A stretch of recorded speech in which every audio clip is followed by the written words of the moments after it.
All right, let's see here. I got a little background going on. We'll get this right here, guys.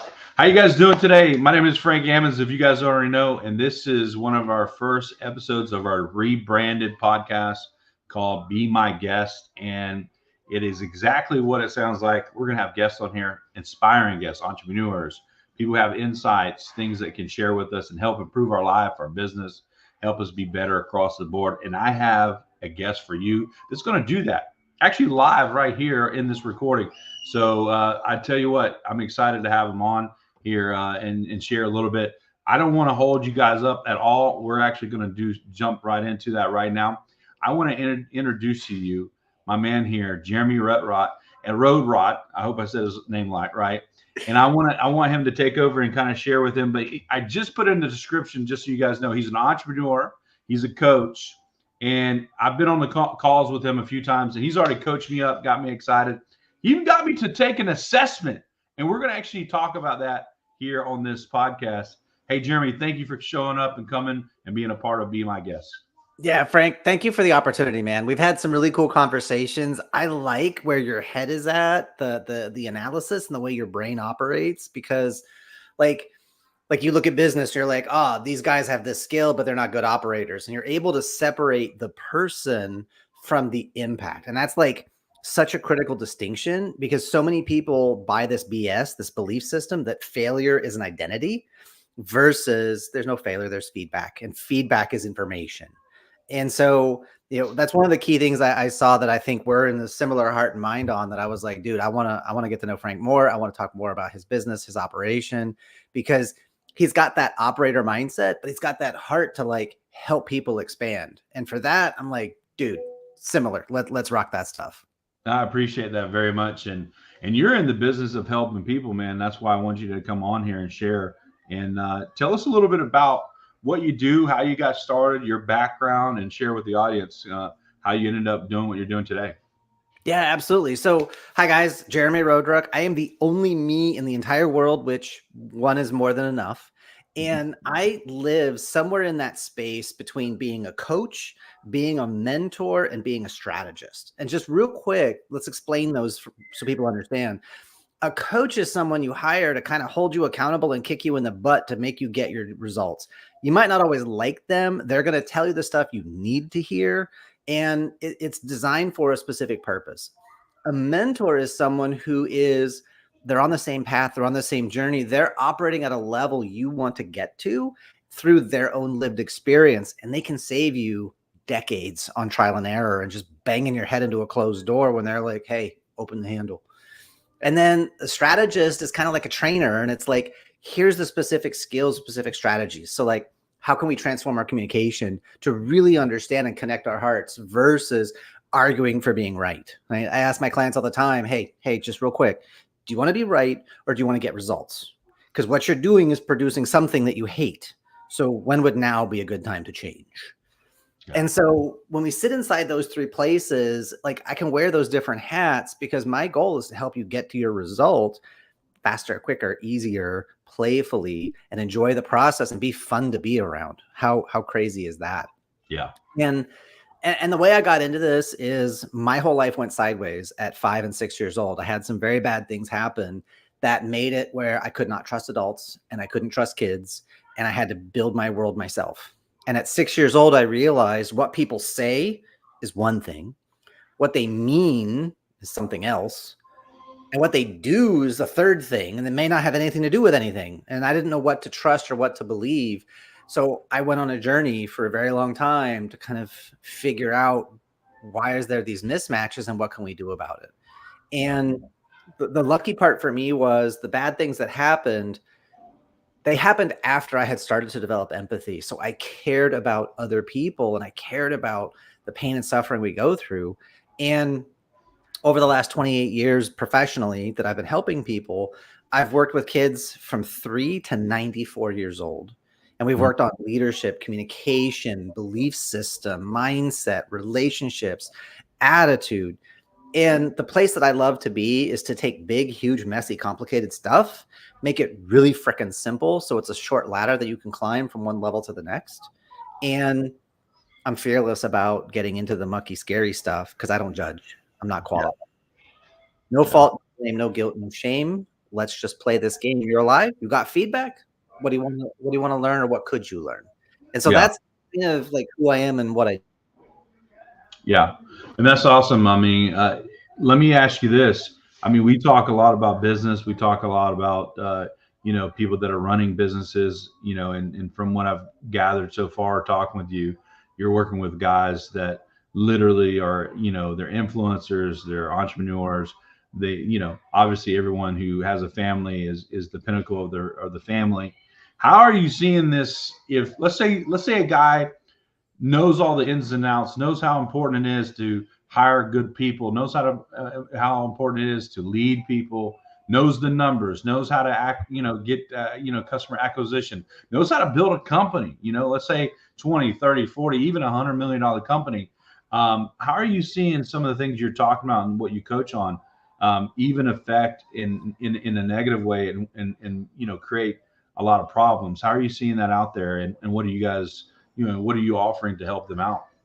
Yeah. So the challenge for a lot of guys that are at the pinnacle in their particular stack, eagles don't flock. And so it's like, I'm struggling with this thing. There's this doubt, there's this fear, there's this uncertainty. If I go talk to my family, my wife is going to hear my doubt or my mental process, and it's her instinct. What about me? What about the kids? Are we going to lose our house? And so she's going to catastrophize simply as a way to have contingencies, have plans, have strategies. But then if she starts to go into her doubt and her worry, now he feels responsible for starting that conversation. And it's my fault she's upset and she has a right to be that way. I'm such a jerk. And now he's starting to poke holes in his own sense of self-worth, his own sense of like, well, what am I going to do about this? And that's how guys get locked into that. Do you want to be right or do you want to get results? And it's like, no, look, I have to do this because the business demands and dot, dot, dot. And it's like, you're giving her the wrong information for her to make decisions in her area of expertise nine times out of 10. That as we talk about like power partnership versus power couple, power partnership, she's going to be open and she's going to amplify and she's going to be that mentor that he needs, but that's such a rare thing. So he needs a place that he can just kind of verbal diarrhea his situation. He can think it through, talk to other guys who have been through the same, similar, or worse, and just have that sounding board, no judgment, just like, dude, what's the situation? And let's unpack that. And what could we do to make it different? I like that. Yeah, well, there's a lot of talk, men are being told you have to be vulnerable. And I'm like, that's noble on a certain level. But as a protector, as a provider, as a guy making 6, 7, 8 figures a year, vulnerable rarely brings out the best resourcefulness, the best strategies. It brings out a lot of fear, a lot of control, and a lot of scarcity. So we got to flip that. Instead of be vulnerable, nah. We got to be raw and real, open and honest. Yeah. That's how we get the best out of the men in our lives. And as we practice that, the more we're able to be open and honest, the less we get forced to feel like I got to be raw and real. And we have these emotional explosions because we can unload that stuff sooner, faster, quicker, easier. We can make decisions faster, make decisions more intelligently, and we can find that win-win. And the problem is guys get locked in that silo and I got to figure it out. And I don't want to be a bother. And I'm going to protect you from my instability. I'm not going to ask for the help that I need because I don't think you have it available because I know the struggles you have. And it's like, stop the projection and just fricking say what you need or want. And let's go make it happen. And the more we build people like that, everything opens up and goes faster. Yeah. Well, one of the things that you mentioned is you have these categories of different types of men. You Mhm. know, you send me a list of those, and I'm looking through them, and I mean, they sound very interesting. I don't know if you want to go over some of those or show, cover those, but I think it'd be very, very helpful for those that might be listening to this podcast to kind of understand where they may fall, Yep. not just as a label, but also a way to see where they can improve. Right. So, Right. you want to cover those Yeah. with us real quick? Yeah, yeah. So, and guys, as you're listening, ladies who love your husbands, as you're listening, you may hear, "Ooh, he's kind of this and kind of that." That's allowed, right? This is just a model. It's a way to make big, messy stuff a little simpler. It is not. This is the only truth. This is better than a poke in the eye with a sharp stick, but we're not done. That's what this is.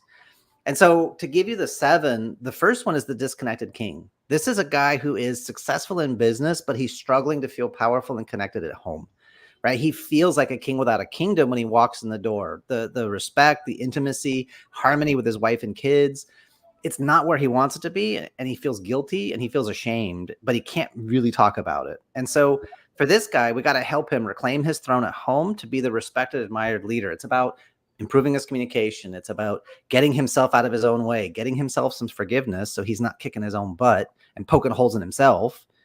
And it's about taking down that judgment, man. Just it's okay to be where you are. And number 2 is the fractured titan. This is the high achiever who has some sort of unresolved trauma, negative emotion, a difficult past that he can't let go of, or he's locked in fault, blame, guilt, or shame. And so he's ready to confront this internal struggle and integrate his experiences to get to that place of emotional freedom. He knows if he could only stop fighting himself, how much better marriage, parenting, business, everything would be. And so it's really this guy, it's about healing those inner wounds, releasing the past, and achieving something I call emotional mastery, domain mastery.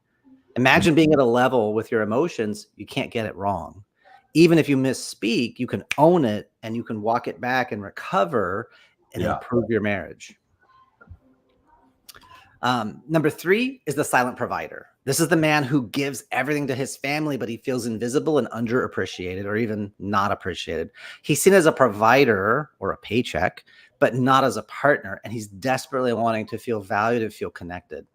And so there we've got to do some identity work, and we've got to like work on how to get his own self-respect and his own integrity back so that he's not looking to earn love and respect. What I say is it's not achieving to be happy. It's Right. happily achieving, which is a totally different vibe to be around. And those are like the 3 biggest guys that I see when we're talking upper 6, 7, 8-figure entrepreneurs and business owners and founders. It's usually one of those 3 is what he's kind of overcompensating for, which is why he built this big, massive business. Is I don't ever want to feel this pain. And so if I just have enough, then I'll be good. The problem is money only amplifies what's there. It doesn't resolve anything. So that's the first 3. The hidden lover, right? Yeah, number 4 is the hidden lover. And this is a man longing for more intimacy and playfulness in his marriage. And he feels distant or misunderstood by his partner. He's craving for a way to reignite the passion and feel desired again. The biggest problem here, honestly, trying to align desire will never work because it's influenced and impacted by the crisis call, hormones, cycle of the month, business. Like there's so many different things that can distract your emotional feeling. So the magic is learning how to provide opportunities to connect. And once that switch gets flipped, the sex and the intimacy just explodes, and the appreciation, the worshiping each other in ways, it's like you and your wife become, we have this secret no one knows about, and it's the most amazing place to be. And I've never felt like this before with any human being ever. Yeah. It's honestly one of my favorite things to teach and coach on. Number 5 is the invisible leader. And this is the father who feels unseen and unheard by his kids. He wants to build trust and influence at home to become a respected leader that his kids can look up to. And so it's understanding, and little kids are massively different than teenagers. And a lot of dads get into battles with their teenagers because intellectually your teen is an adult. Emotionally, not at all. And so you're dealing with an adult's mental firepower, but it's still a child's emotional self-regulation. And that's why you get in all these battles and these conflicts, because we're hearing what we meant and what we want. We're not hearing what was actually communicated. Yeah. Number 6 is the lone alpha. And this is a strong, determined man who feels alone in his self-development or feels alone on his journey. He wants camaraderie and brotherhood with other high-performing men, doesn't know who to trust, doesn't know who to lean in on. And so he ends up being alone because he's been burned. He's had someone promise the moon and take advantage of him. And number 7 is the unseen mentor. And this is a man with valuable insights and experience, but no outlet to express them. He's got that, like, I see it, I understand it, you people are suffering, I can help you. And he feels stuck in his growth, and he wants to access new resources and ways to expand his influence and his impact. And so those are kind of what I see as the 7 versions of men and where they struggle. And this is usually, I'm talking to guys that are like 35 plus, because under 35, we're still kind of building ourselves. And the forebrain controls our ability to think through consequences. For guys, it's not fully linked in until mid to late 30s. So that's kind of why I work a little bit older audience, is simply because the lived experience. He's like, look, I don't want to DIY it anymore. Just give me the strategies and let's go to the races and make it happen. Awesome. Now, let me ask you a question. Could a man, have a couple of these different things, or is it 100%. kind of like, okay, got you. All right. Question for you on some of that. Those are great descriptions. I think if I were going to be honest and transparent, which I try to be every time I can, and sometimes on a podcast it can be a little daunting. If I'm looking at one that I think I fall in the most, and I just misplaced the one. I think it's number 6. Number The lone 6. alpha. Yeah. If and that's just self-assessing based on what you just described. Definitely looking for more connection with other alphas and business owners, just for the sake of relationship, without any like motivation behind it other than just having other people to chat with. It can be definitely, it's lonely at the top, as they say, right? Absolutely. Yeah. Absolutely. Yeah. Eagles don't flock. And so to take on the risk and the stress of building a business, building an operation, building an organization, it is another life, right? And a lot of times our wives get resentful and resistant because, like, oh, you're picking the business over me. And it's like, no, you are you are why I breathe. You and the kids, you're why I breathe. Right. You're why I get up. But the business is how I do it. So when you make me have to pick between the two, do I want my right lung? Do I want my lungs, or do I want my hands?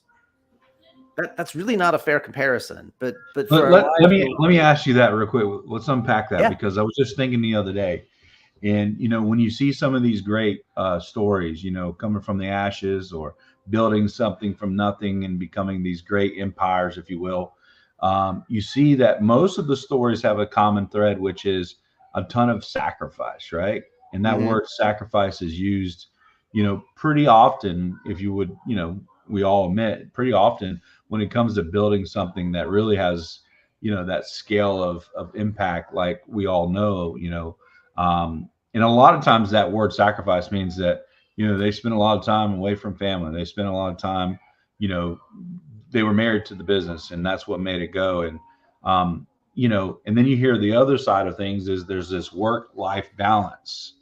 And for some, I'm sure I'm not the only one. That's why I want to bring this up. For some, they would love work-life balance. They would love freedom and flexibility, but there's going to be, that challenge for some of us out there who say, hey, well, yeah, maybe down the road. Right.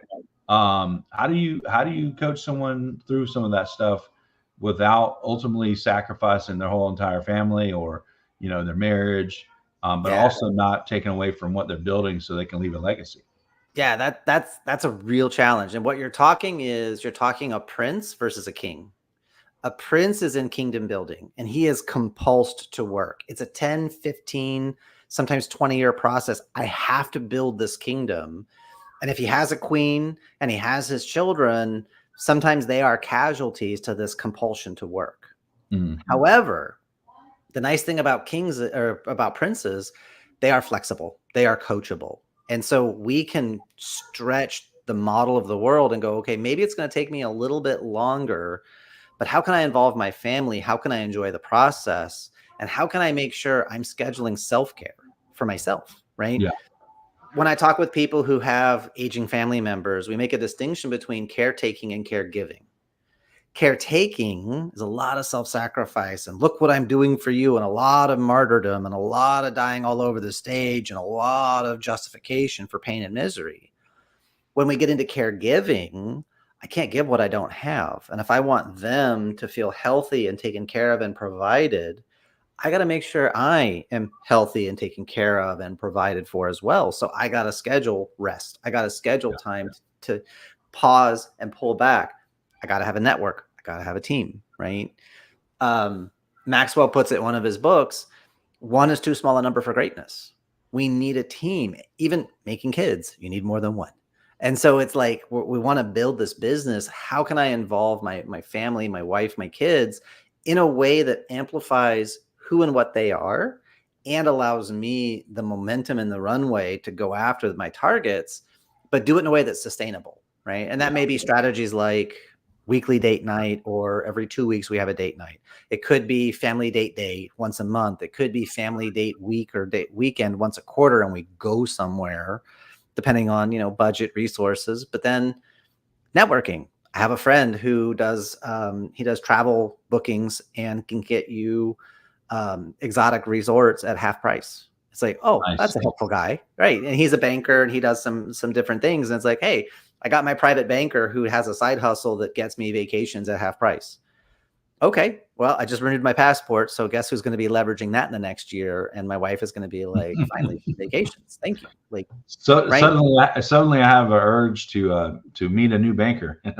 Exactly. But see, it's like sharing these kind of stories. This is why having a mastermind or having a community that you belong to, you can leverage these strategies. We don't have to think it all ourselves. In fact, here's the deal, right? You come into my world, I'll share with you the dumbest stuff I've ever done so that you don't do thing, learn from me. But then please, the covenant is you share with me your dumb stuff so I don't do that either. I don't have time to make every mistake, and neither do you. So let me share you mine and what I learned. And that's how we move further, farther, faster. And it goes back to that raw, real, open, honest. What do you want?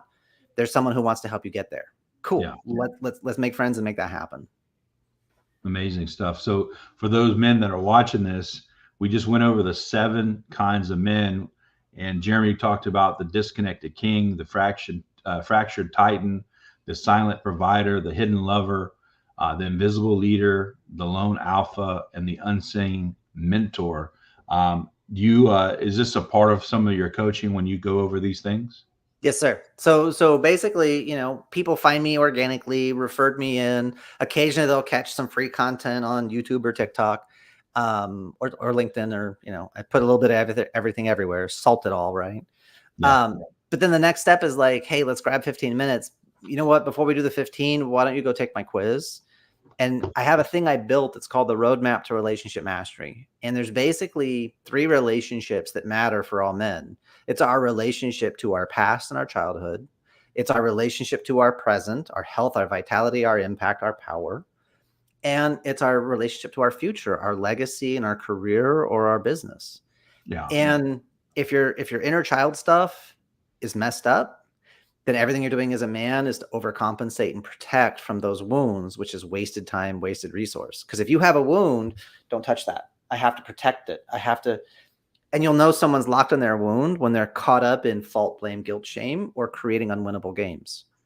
If they're always blind alleying themselves in any area of life, their health, their vitality, their relationship, their finances, if they run into blind alleys and they can't get out and they get stuck and they blow up, all right, dude, that's a wound that needs to be addressed. That's not a character flaw. That's not a failing. That's not a weakness. It's simply something happened in your childhood. You didn't have the tools, the strategies, the tactics you needed to deal with it. And you've been overcompensating unconsciously for most of your life.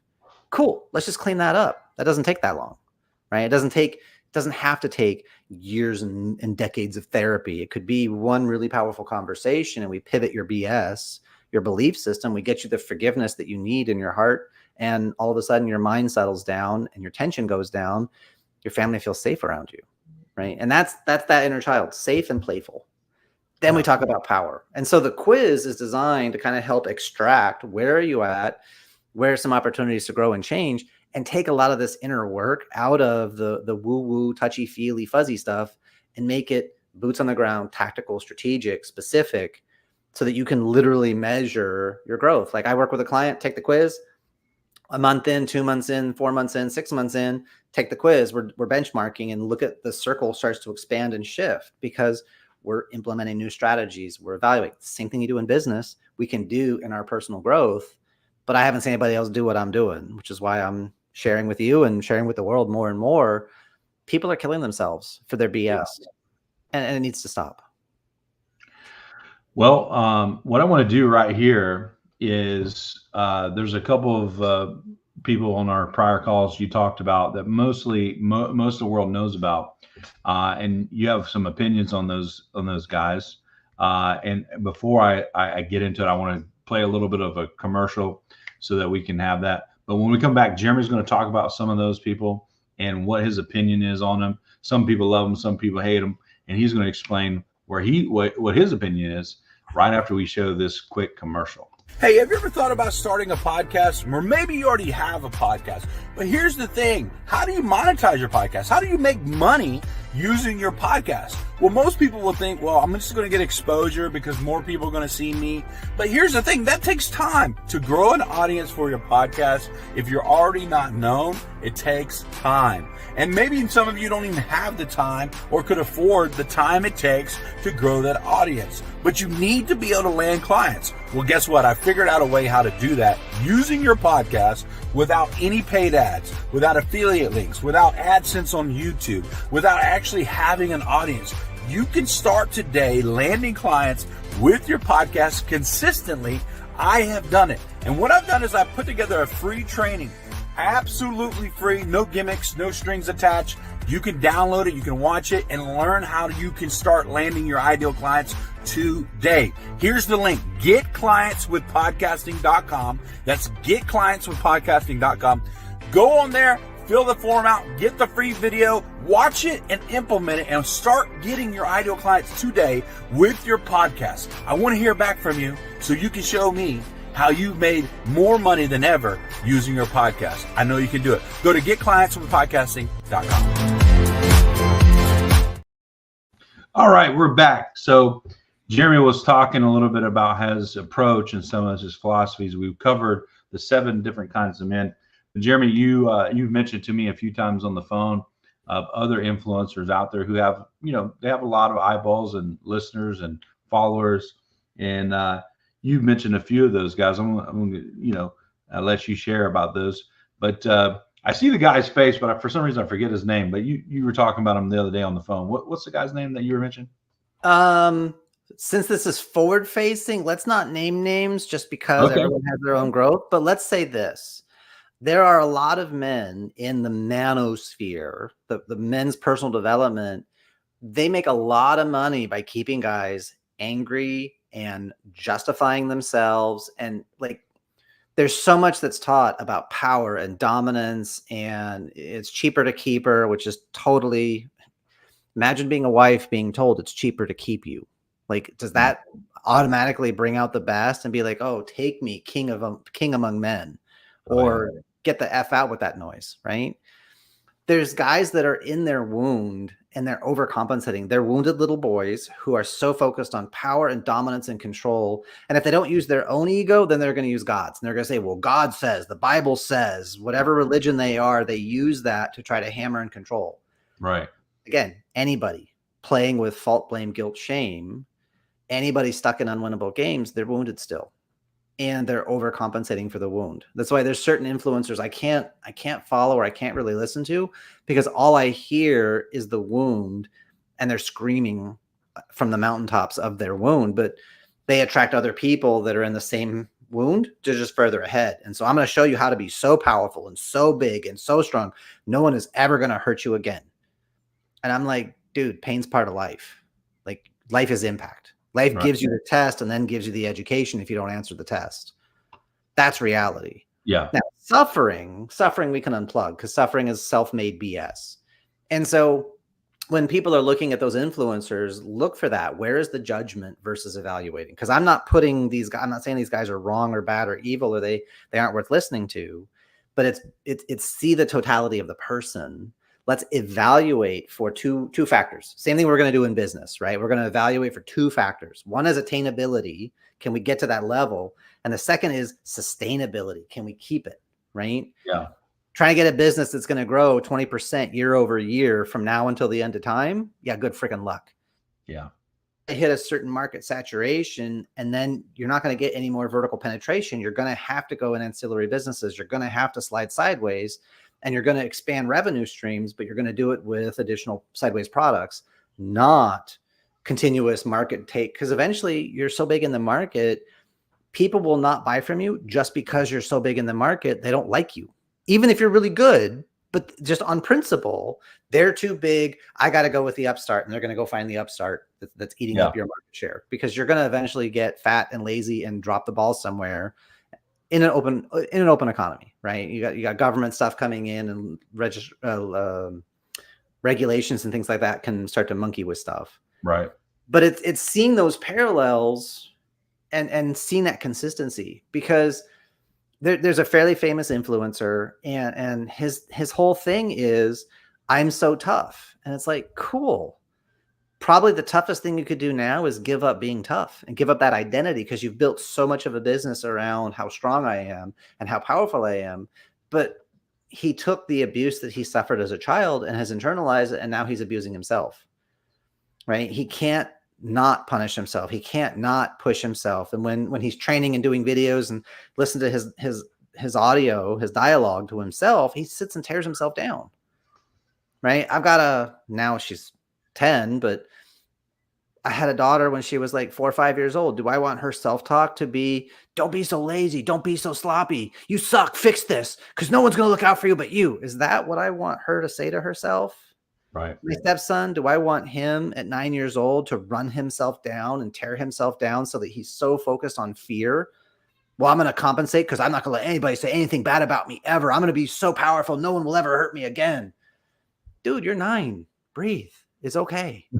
Yeah. We don't have to drive ourselves like this, right? There's other ways to play the game called life. We could actually enjoy the process and achieve at a high level. How much fun would that be? Right? Yeah. Yeah. And that's what I see is a lot of times the stick, pain, abuse, we will hurt ourselves to force us to grow, because it's where am I drowning today? But it's only get to the level of treading water, and then there's another area of my life I'm drowning, I got to go deal with. Yeah. Right? All right. Well, listen, let's switch gears a little bit here. Let's talk about the business side of what you do, which is, you're in the obviously you're in the coaching space. Yep. And, obviously there's a ton of coaches out there. One, how do you set yourself apart, where, there's probably other coaches that work with high performing men that I'm sure that you deal with or you see out there. And, and, what's one of the ways that you kind of set yourself apart and attract the ideal clients that you work with now? The biggest distinction is personality, because at a high level, you've got options, right? There's not a lot of people running around saying, oh, I have a $200,000 offer. It's like, what? Who the hell are you to offer that? No one's going to pay that. Like, they've got all this stuff. And it's like, but the money doesn't matter. The money is just to make you show up and take it seriously. If you have a big enough pain at a big enough level of impact, and people say, well, I'll do anything to get out of it, I'm like, cool. And I'll throw a number at them. And then it's like, oh, I'm like, okay, so you're not really serious. Yeah. Right. Because it's not the money. The money is just, are you going to show up and are you going to be accountable? Because it makes us both show up. But let's be real and let's be clear with each other. And that's really it. It's not posturing. It's not overcompensating. It's not slick sales stuff. And, you hear a $200,000 offer. It's like, oh, that's insane. Well, I mean, but if you're solving a multi-million-dollar problem, $200K is not that big a deal. But $25K is not that big a deal for a $500,000 problem or $1 million problem. Yeah. But then $10,000 to solve something, in a shorter term. And then we can sit there and trickle it down. I'm like, look, if you want free stuff and you want to DIY it be my guest. I can give you the thousands of books I've read. I can give you the trainings I've gone through and the 40 years it took to get here. Be my guest. You're 32. Fantastic. So when you're 72, you'll be where I am. Yeah. How much is that going to cost you? Right. I talked to a guy that was in a situation he's been dealing with for 17 years, and it's cost him 3 marriages, and it's cost him 17 years of his life. And I presented and I said, it'll be X number of dollars to work together. I explained the situation to him in a way no one ever had before. And it made so much sense. And it was like, it's going to be X number of dollars to make it happen. I think I quoted him like 10,000. And then he's like, oh, but I can go to my therapist for $150 a session. I'm like, cool.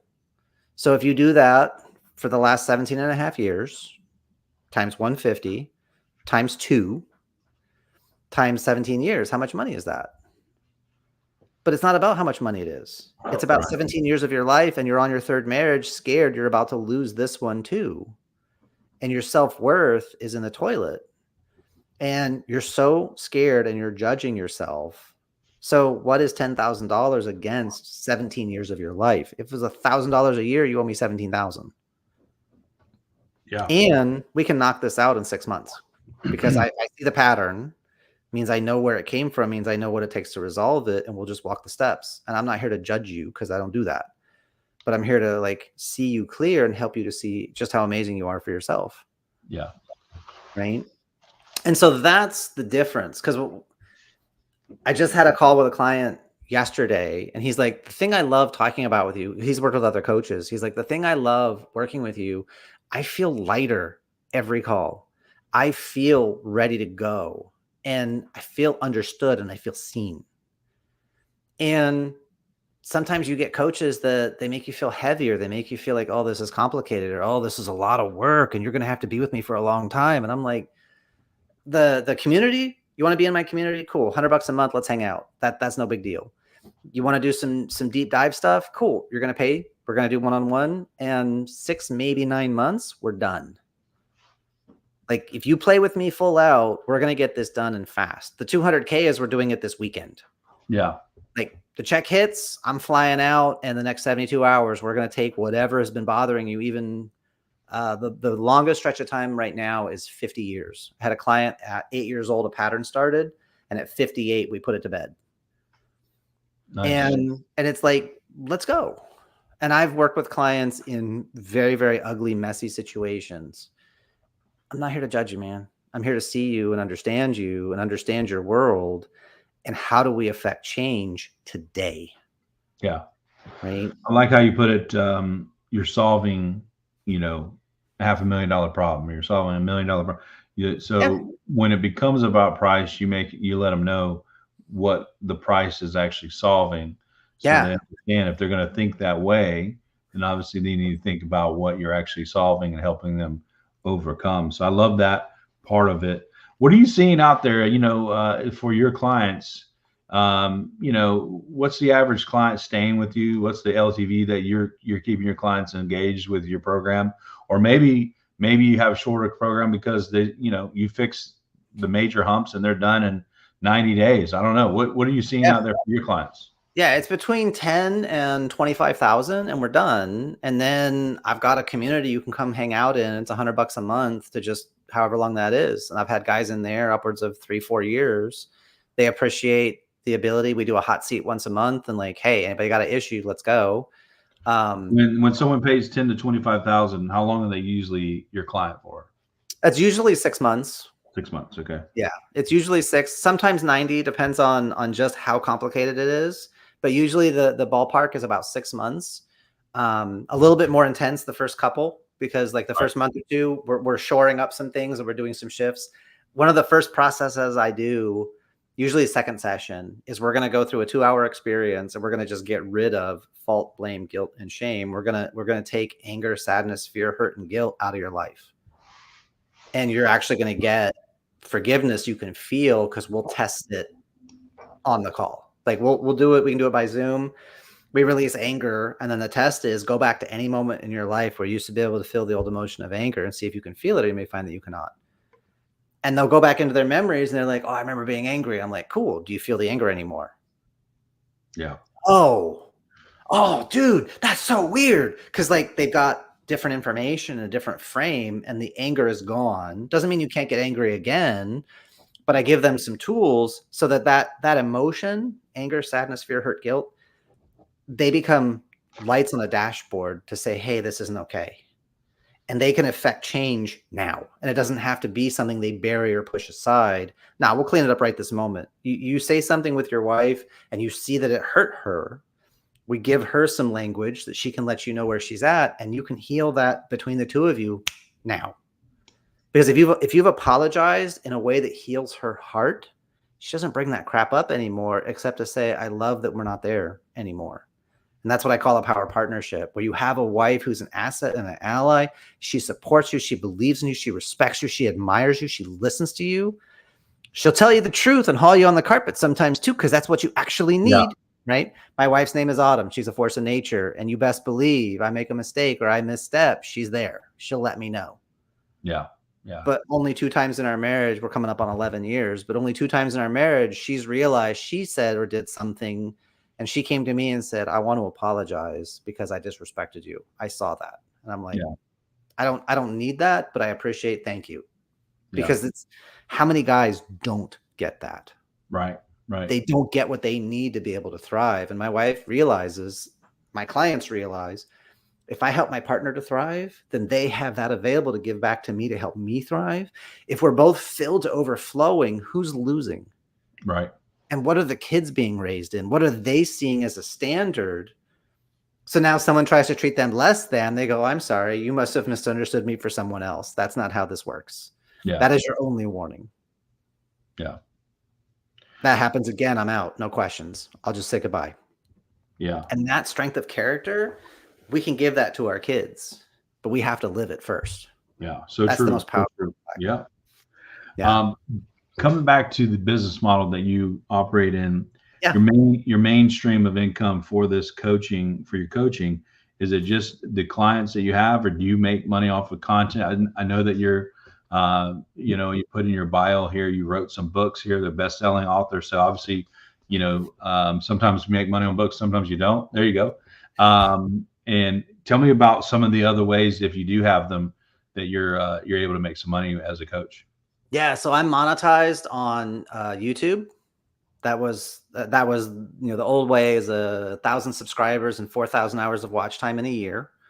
And so we're taking, I think right now we're at 1950, and I'm actually, a buddy of mine is doing some really cool stuff in YouTube. So I'm like, I have a meeting with him next Tuesday to tell me more about what you're doing. He's leveraging some stuff with AI, but he's doing some stuff with keywords and with titles and thumbnails. I'm like, dude, I don't want to have to think of it all myself. So yeah, let's talk what you're doing, how you doing it. But I've got YouTube. I'm monetized on Meta, so Instagram and Facebook. I get paid on Reels. Nice. And then on TikTok, I'm at like 8,000 followers. I had a clip kick off at like 2 million views, and I almost got monetized, but there it's like 10,000. So right. And then I've got the book, and I've got a couple other books. And I speak, I coach, I consult, I joint venture. Like, I'm always looking for ways to add value to communities. Right. I have a falling safely workshop on Udemy because my mom fell and suffered a critical brain injury. And part of my life as a Kung Fu master, I teach personal safety stuff. And I was like, why didn't my mom know how to fall? Oh, because I never taught her. Right. So for about 5 years, when we lived in Ohio and had Ohio winters, for about 5 years, I was teaching falling safely workshops to people, churches, elders. And so I've got a little bit coming in from that from time to time as well. Okay. Yeah. That's pretty cool. So you got the YouTube monetization, Meta. Looks like you're doing some money from the books, as well as you got the course online there. I've got a couple other courses too. I haven't promoted them as heavily, but like that's where we go into those 7 types of men and what sort of support they need. The first 3 is more one-on-one, like more guided stuff to save time. But for some guys, like the lover, I've got a course on intimacy and how to reignite your passion. Go get that. You get a session with me as part of that experience, but it's a 2-hour training basically, and it walks through some really cool, important stuff and how to language sex and intimacy in a different way. I've got a course for men to be stronger women. Here's how to get your kids and your family, your husband to play your reindeer games. Parents, here's how to get your kids to listen. Part of my life is a hypnotherapist. So like, how do you actually say stuff that gets inside the other person's head? So I've got a couple of different courses there. And that's where it's like, if one-on-one with me, it doesn't quite work for your budget, or that's not the right tool. Hey, I've got this course. I've got this course. I've got this other chunk, and all of them come with a session with me as well, just because how do we tweak this to make it fit into your life better? Yeah. Yeah. Now, we met through the networking group, the Alchemy Nation, which, heavily real estate investing. Are you involved in the real estate investing as well? Not right this second, because we moved to Florida a few years ago, and that kind of like had us reset some financial stuff for us to make that happen. And so not at the moment, but part of what I'm doing too is, since that's a new world for me, let me get networked into and help support a community while I get my education. So it's a win-win, because I'm seeing it from the inside. One of the guys did a deal in 60 days. He made 1.5 million. Wow. And it was getting a property that was worth 2.1 million, but it was a $900,000 price tag. He didn't need the capital. He has enough people in his network that he could create a syndicate. They bought in, he got the 900 in 60 days, bought the property, and then took the equity out, paid them back. And a year later, it's worth 3.2 million. Mm. So he leveraged 900K of somebody else's money through relationships. And then it's now that 900 flipped over into 3.2 mil. Yeah, that's amazing. That's insane. But it's like, but there's a way to do that. Yeah, that's amazing. Right? So get it. Yeah. And the thing is, and you're going to do well with that, even though you haven't really got involved yet, because you're a great networker. You connect people. You already connected me to a few people already. Yep. And that's been amazing. So for those of you who are looking for, to connect with Jeremy here and talk to him and even possibly hire him as a coach, you will do yourself a big favor just knowing him, because he's already connected. I mean, we talked twice, I think more, maybe 3 times, but you've connected me with some great people already. So that's an amazing thing for sure. What I want to do is, I did your assessment, right? And I'm sure you got that the results back and whatnot. Before I do that, Jeremy, if you could, I don't know if I got do we have a website we can let the people know where to find you? Easiest thing, if you want to just find me, just Google Jeremy Roadruck. I'm literally the only one of me online. I'm mostly on Facebook, but I'm not shy. And then if you want to actually book time to talk, it's leadlikeaking.com/book-now or book-now. And that'll get you 15 minutes on my calendar. Leadlikeaking/ what? Yep. leadlikeaking.com/book-now. And I'll make sure you have that link for everyone watching. And I know this is going to be broadcast at least on YouTube. So I'll go like it and comment on my YouTube channel as well. I'm going to I put it across the screen. There it is. That's so cool. I love that. Yeah, so people can see that. book-now. There's a dash. Okay. All right, let's do that. We're doing this fly on the spot. This is real life. I just want to say, by the way, I love the ad you did on the podcasting, because you and I have talked and connected now a couple times, like in real life. Sorry, dash. Here, I'll put it. Okay. We'll get it right here eventually. Like this. Here, I got you now. All right. I should have known. Like that. Yeah, that's it. There you go. Cool. Perfect. Cool. But I want to say on the podcast side, like, if you're involved with that project, I know that's going to be a valuable service, because you and I have talked, and you talked about like the bookkeeping business that you have and why you got into it, and who you saw there and how you're helping them and where you want to go with it. Like, you have a sense of vision, you have a sense of purpose, you have this idea about like how to operate in business versus have the skill set. Because those being, I'm a wizard. I make magic happen. I had a client, his marriage was on the end of about to end, and 5 months later, it's back to being newlyweds after being together for 19 years. Nice. And he's like, I don't know how you did it. We went from A to D, and I don't even know what happened. And I'm like, do you care? And he's like, no, not really. All right. It's magic. Like, but it's like, that's the ability to operate a business versus the ability to provide a skill. They are two separate animals. And what I've seen of Frank and what we've talked about, you've got that operator mind and you're able to kind of cut through some of the touchy-feely nerd stuff to get to the business metric stuff, which is such an important skill. Yeah. And like I said, I filled out an assessment. I'm actually gonna play the commercial one more time for everyone that's watching. And when we come on the other side of that, Jeremy's actually going to unpack the assessment I did and give me live feedback right here on the video. Stay tuned. Hey, have you ever thought about starting a podcast? Or maybe you already have a podcast. But here's the thing. How do you monetize your podcast? How do you make money using your podcast? Well, most people will think, well, I'm just going to get exposure because more people are going to see me. But here's the thing. That takes time to grow an audience for your podcast. If you're already not known, it takes time. And maybe some of you don't even have the time or could afford the time it takes to grow that audience. But you need to be able to land clients. Well, guess what? I figured out a way how to do that using your podcast without any paid ads, without affiliate links, without AdSense on YouTube, without actually having an audience. You can start today landing clients with your podcast consistently. I have done it. And what I've done is I've put together a free training, absolutely free, no gimmicks, no strings attached. You can download it, you can watch it, and learn how you can start landing your ideal clients today. Here's the link, getclientswithpodcasting.com. That's getclientswithpodcasting.com. Go on there, fill the form out, get the free video, watch it and implement it, and start getting your ideal clients today with your podcast. I want to hear back from you so you can show me how you've made more money than ever using your podcast. I know you can do it. Go to getclientswithpodcasting.com. All right, we're back. And Jeremy, he's a coach for these high-performing men, helping them go to the next level, helping them break through some of the things that keep them stuck. He's a guy who's going to help you see some things you can't see, kind of point out the blind spots, what's keeping someone from overcoming, maybe spending more time with their family, being more present, doing things that are going to help them, really have some, health and wealth in their life other than just what's happening in the bank account and in the business. I love that. I love connecting with them. Every time I'm on the phone with them, just so you guys know, he mentioned this about another person that says they feel lighter.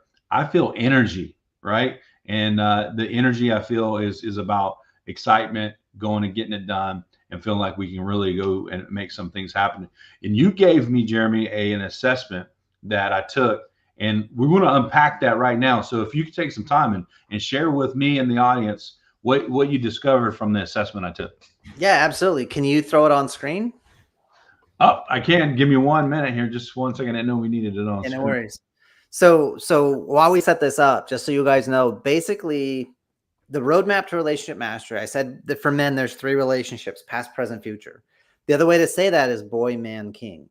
If your inner child is not safe, then everything you do as a man, as a king, is built on an illusion, right? This is the problem with a lot of goal setting and visioning is they're like, describe your ideal life, do this, and those are great. But if we haven't integrated that inner child, it's wish fulfillment, right? I had a buddy of mine was getting out of the military, and we were talking about some business stuff, and he's like, oh, okay, I can set any goal that I want. Well, I want to do $800,000 a month.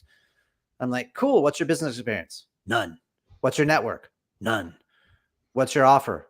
None. What market research have you done? Who do you want to sell it to? None. But I'm going to get $800,000 a month. And it's like, I don't know who's selling you that crap, but they're robbing you blind because no. Like, yes, you can set that goal. I'm going to go from 0 to 800,000 a month. Yeah, you can totally do that either by massive luck or you have a bunch of stuff already in place that you just need to align to open the floodgates. You're getting out of the military with no connections, no network, no value. There's nothing here you can offer the marketplace as you're approaching it right this moment. And so that's the little child wish fulfillment stuff we got to get clean. Yeah. Okay, so now here we got this map for Frank. And if you look, this top section, the wounds, the problems, the games, that's all inner child work, right? Fault and blame, that's the problems. Guilt and shame, that's the wound. Unwinnable games, that's the games. And this right here, everything is a 6 or above. This is a really healthy inner child. This is a guy who's like, my kid's good. Like I can take ownership. I can take responsibility. I can take feedback. I'm not looking to point fingers. I'm not looking to, if somebody gets upset with him, his instinct is not going to be, see that problems is 8. Somebody has an issue with him. His instinct is not to defend himself, justify, or push back. He's going to entertain what they're saying to try to understand what's going on, because he's not living in fault and blame. He's looking at impact and feedback and what happened. So that helps support him as a business operator, because he's not going to get into the weeds with someone personally unless he's under a lot of psychological load first, a lot of exhaustion, a lot of depletion, a lot of bad news all at once. So Frank is going to be the kind of guy, and you can tell me if I'm wrong, Frank, but he's going to be the kind of guy, he's resourceful, he's creative, and he's playful as kind of a natural state. And he likes to build things that work for everyone involved. Is that fair? Yeah. And so the provider part, where I give it a 4. Can you unpack that a little more? Yeah, I'll get there. Let me do the next piece. Okay, so then we go into identity. Identity is now talking about, as a man, that the identity, Frank's got a good idea who he is, where he stands. Present, because he's not living in problems, he knows how to be present, means he can hear what's actually happening. However, we got this thing about power. There's something here, and you can see in the circle, you see that drawback on power. It's like, oh, there's some damage. There's something here that's weighing on him or pressing on him. However, the way the quiz is set up, which question was the most powerful, the most difficult for you? And he said it was provider. So even though he feels less powerful, and this is why we do a 15-minute conversation after someone fills out the quiz, what we're doing right now. Tell me about the power, but he said, and he's already gone to provider. So more than likely, the power is an echo. It is a secondary thing, because what's really weighing on him is this idea as a provider. And so I'm not making the money that I want. I'm not making the mental, emotional safety for my family the way that I want. And so there may be some guilt and shame or some pressure here, because I'm not living, but his boy is good. His man is pretty good. This 3, but that's an echo. So tell me, you wrote yourself a 4 out of 5 or a 4 out of 10. So what's going on as a provider? Why did you say 4 versus like 3 or 5? Well, I think one of the biggest things is being at a certain level in life, and then having some of the things that have happened over the last 4 or 5 years kind of set us back and take us step back and trying to get, especially when it comes to my family. I met my wife about 7 years ago. We got married, and we were at a whole different lifestyle at that point. I had a pretty good sized business doing multi-million dollars of revenue, and, lifestyle kind of accompanied that. And through, different things and events that have occurred over the years, including the world, right?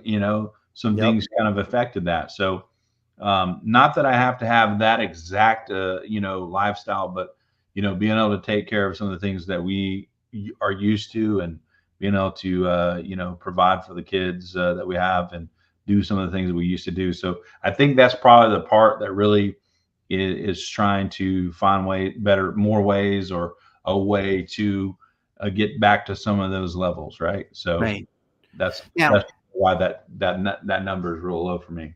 Yeah. But it's not real low. It's just moderately low, because real low is 0, 1, 2. Yeah. Right. You're able to pay the bills. You're able to have food to eat.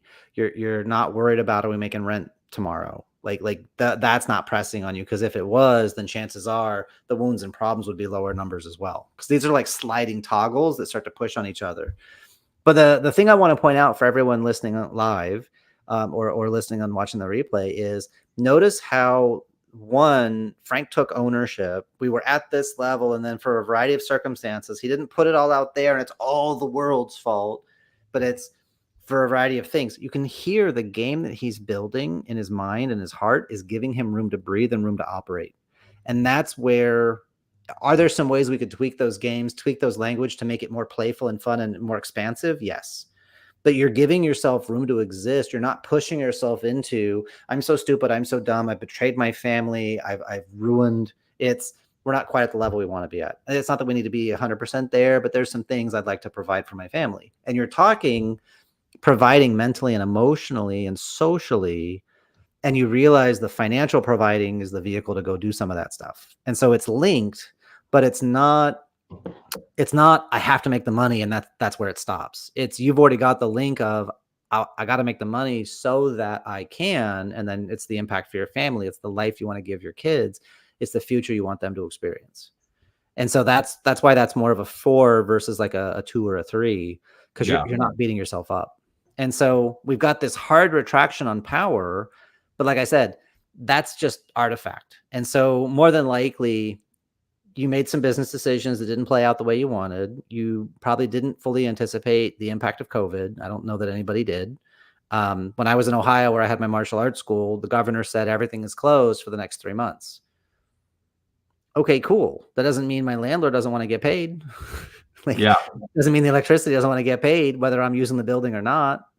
And it's like, oh, so that basically, that drawback kind of killed my business because, there were other factors involved in that decision as well. But it's like, I don't want to be tied to basically a vacation home that I can't use, because having the school was like a whole second lifestyle. Like it was a whole second expense.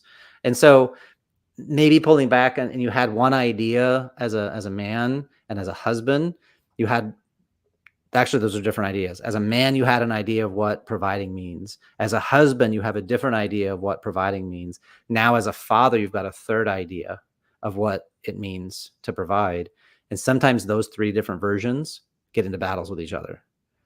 And that's where we waste resources fighting, versus how can I create an alignment between the 3 that they all agree, they all buy in internally.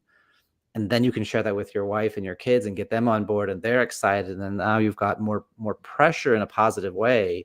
It's not that you're pushing towards your goals. You feel pulled, you feel compelled, drawn forward. It's like when I talk leadership versus management, you can't push a rope. Yeah. Right? And so we got to have that big vision, that larger thing to pull us. And so that's the king, is the vision, the protector and provider. The man is the identity, being powerful and being present. And so you've got this block in being powerful, probably because we need to change and retool some visioning because of the impact of COVID, because of what was sustainable before. It's more complicated. Cool. We need to unpack, pull back a little, and retool and get really specific, exactly what you want. Then we can build a machine to get there. Because ladders are cool, chairs are cool. You want to get on the roof of the house? Chair's not going to do it. You want to reach the top cabinet in the kitchen, ladder's probably going to put holes in the ceiling. Yeah. So right tool for the job. And that's part of my job as a strategist is I'm outside and I'm going to ask some stupid questions that are intuitively obvious to you. But the fact I ask them makes you rethink it and exposes blind spots, because you'll have ideas running from a younger version of yourself, the wife and the kids. That makes things more complicated. Yeah. That's why I love working with dads, because our lives matter. Like men, whatever I do doesn't matter. I can go here, I can go there, whatever. But once you have that life form looking at you and it's like, this thing depends on me, we are changed for that experience. And it is powerful and it's palpable. So with you, I would just sit down and it's like, all right, so we get more, I wouldn't do this forward facing to the world, but we would get specifically into, what are revenue streams? What are income levels? What is preferred? Why is that preferred? What other ways could we get that experience? So we find multiple ways to get to the same result. The big fancy term is principle of requisite variety. It says that whoever has more ways to get to the result wins. And so it's just, how do we add more flexibility into the system so that you've got more ways to play, and then get your wife and your kids on board.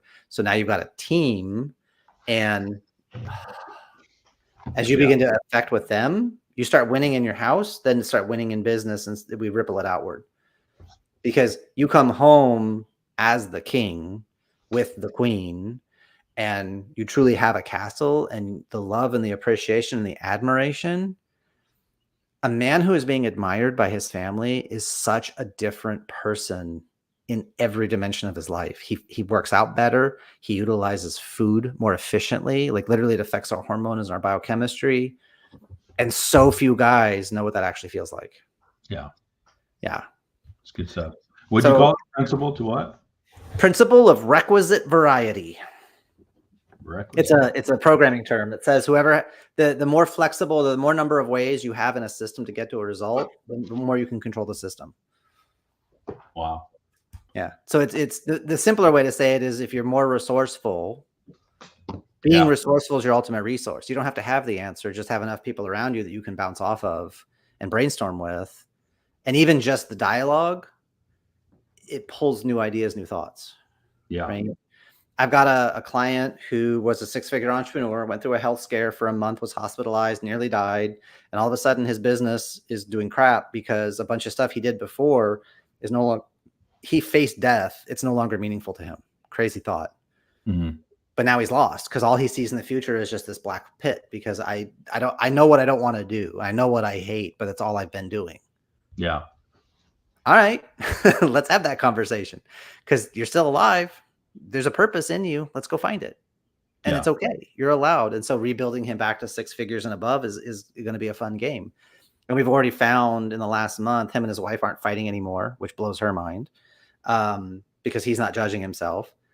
But then we figured out ways to get him to be more productive in his work and his workflow. And he is an external thinker. He has to talk to process. Well, his wife is one data point in, one data point out. She's very triangle. And so he wants to come in and chatter with her about all the things he's thinking and all the things that, and she's like, I've heard the talk, stop. And it fries her circuits when she's in work mode. When they go for a walk at the end of the night, she's totally open and receptive, different animal. So it's getting him to gear with her. Look, you love her and that's fantastic. She's not your sounding board for business. Yeah. She's your emotional sounding board. And so it's getting them to play the marriage game a little bit different. She's happy because she's seeing more of the man she married again versus this wounded, dejected, overwhelmed, depressed person, which, dude, you nearly died. Like, I get it. Like, mortality is a scary ass thing. And I've collapsed a lung twice. I've been hospitalized. I can't go scuba diving because if I collapse a lung while my lungs are pressurized, my internal, just everything explodes and I'm dead. Right. So I never got to snorkel. Okay. Deleted that from my brain. It's not anything. I never had it, so I can't miss it. Yeah. And I waste zero energy on caring. Yeah. Yeah. Good stuff. Good stuff for sure. So feedback from you, was that helpful? Like going through that frame and starting to unpack a little bit, what landed for you the best, or what do you take away from this going forward? Well, no, articulating the things that really is going on or what the cause and effects are. So that's impactful, right? Because a lot of times you can look at something and you have that feeling or, you feel that way. But getting a new perspective or understanding it better can also bring more light to what you can do with it, right? How do you manage it? How do you, should you put it in a certain box or category in your life? That way it becomes a different situation for you other than thinking one way, and changing it. So, I'm a big believer in our beliefs shape our behaviors, right? So, absolutely. And when you get stuck on a certain belief, you need someone to help you have a better or different belief of that same topic. And so that's what I was seeing there with what you were unpacking there with some of that. Yeah. And that's one of the biggest things I do for my clients is I reframe stuff because exactly that they get into a blind alley and I'm just like, but what if it's, my wife is this, that, and the other. Cool. What if that was an invitation to connect and she's not judging you or emasculating you. She's just stating where her emotions are and you can enter into that, paint a bigger picture, draw her with you and get her back in her heart. You win every time. Yeah. I didn't think that was possible to reframe, but now that you say that makes so much sense. I see that. And it's like, cool, new skill. So in Chinese martial arts, we have this bow. It's this, right? The fist and the palm.